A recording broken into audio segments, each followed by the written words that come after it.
El Ministerio Internacional Nueva Vida en Cristo presenta Momentos de Reflexión, un mensaje para su vida diaria, con el pastor Misael Ocampo Rivera.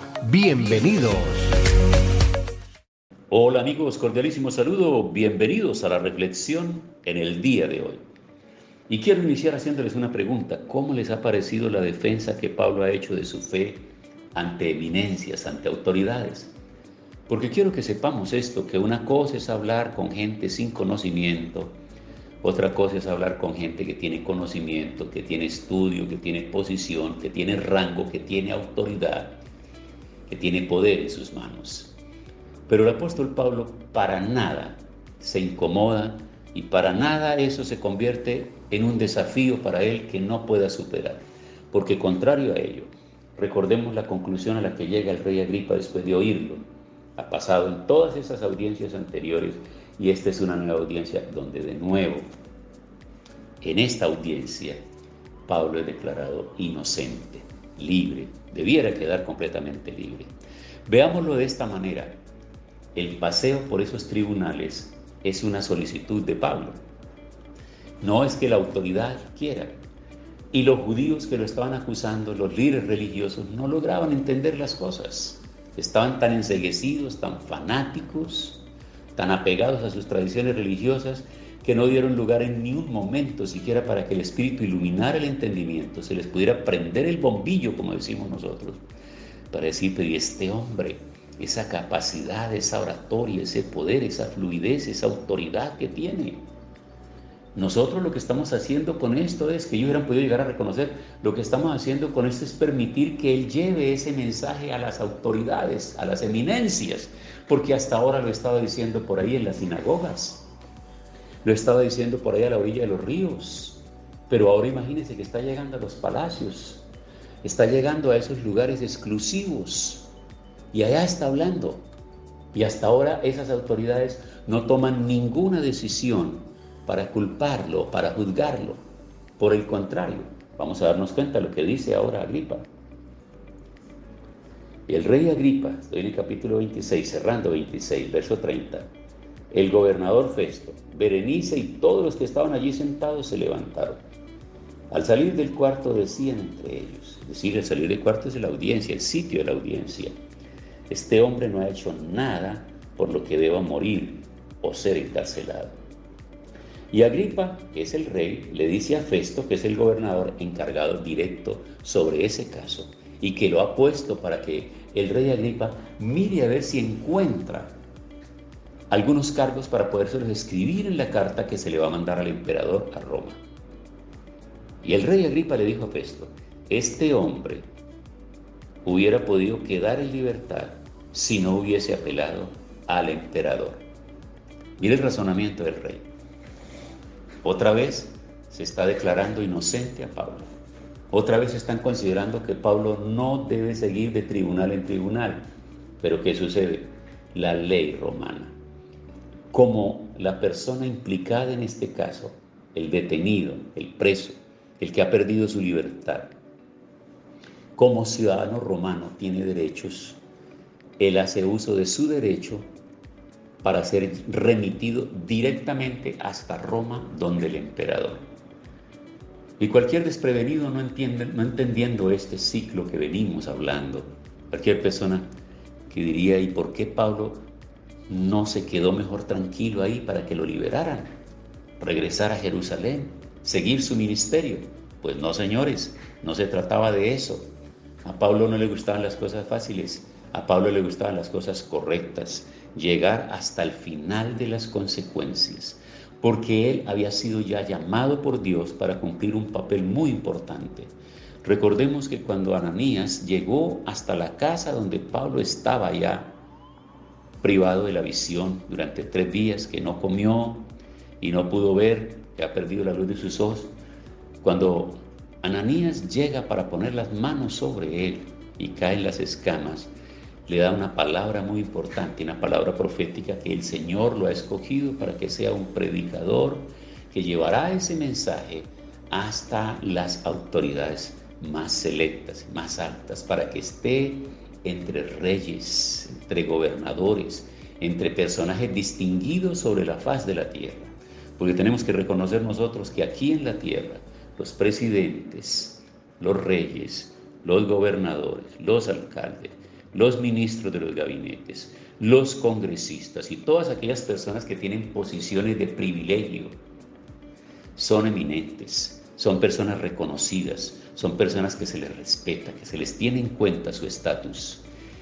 Y Pablo fue llamado para eso, para llevar el mensaje a ese tipo de personas, pero no exclusivamente, no con exclusividad, sino más bien como una oportunidad para llegar a ese lugar.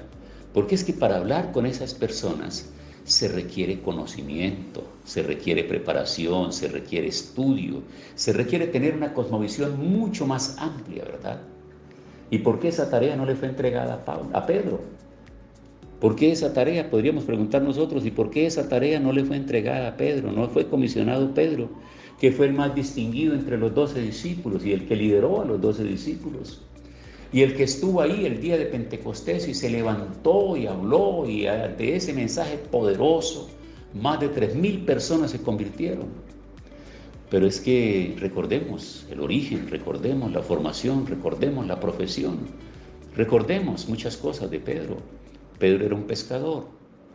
Y las mismas autoridades, estas personas, estos personajes que hoy están implicando a Pablo y que quieren y están pidiendo no solamente el encarcelamiento, sino la muerte de Pablo, fueron los mismos que tuvieron a Pedro allá en el tribunal. Y cuando Pedro entró allá, cuando lo citaron, estoy hablando de los primeros capítulos del libro de los Hechos, dijeron, pero luego este no es ese hombre sin letras, pero hay un poder en él está hablando ahora de manera diferente. Pero nunca lograron entender que llegara a ese nivel que tenía Pablo, porque recuerden que Pablo había sido instruido precisamente por uno de los maestros insignes de esos hombres de una formación grande, era respetado.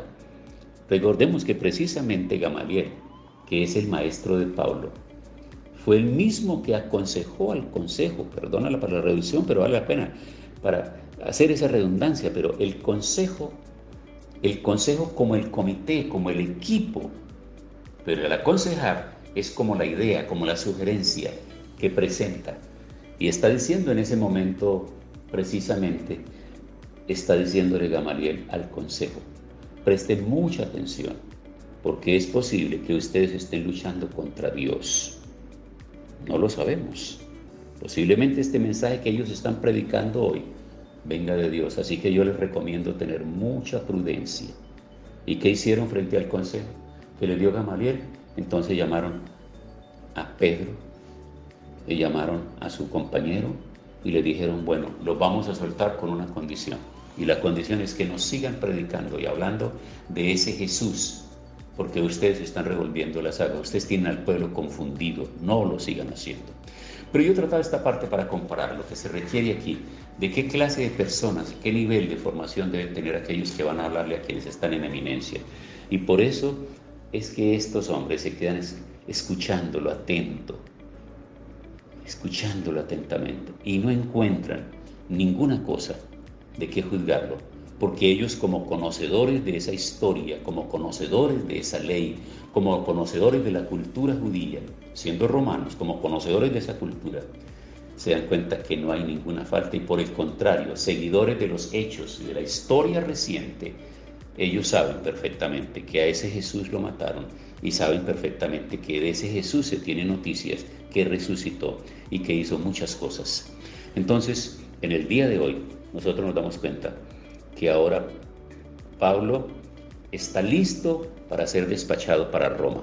La próxima reflexión, en el próximo capítulo nos vamos a dar cuenta de esto, así que estamos invitados para continuar escuchando estos relatos, porque lo que busco yo con estos relatos bíblicos es crear fe en su mente, en su corazón, y crear interés por leer, por ser un asiduo lector, vicioso lector, pero no un lector, por una persona que lee por leer, sino una persona que analiza, que investiga, que piensa, que razona y que concluye. Gracias, Señor, por este tiempo, por esta palabra, por estas enseñanzas, que motivan la vida de cada uno de quienes están oyendo diariamente estas reflexiones, y yo guardo la esperanza, Señor, Espíritu Santo, que tú estás motivando a que muchos de mis amigos tomen el interés por leer ellos de primera mano, tener frente a sus ojos el libro, leerlo, analizarlo y tomar lecciones de vida para sí mismos. Gracias en el nombre de Jesús. Amén. Hemos disfrutado de un gran momento de reflexión con el pastor Misael Ocampo Rivera. Un mensaje lleno de amor, esperanza y felicidad para tu vida. Los invitamos a compartir este mensaje con sus amistades y en sus redes sociales. Búsquenos en YouTube y Facebook como Ministerio Internacional Nueva Vida en Cristo y en Instagram como @MinInternacional Nueva Vida. Momentos de reflexión.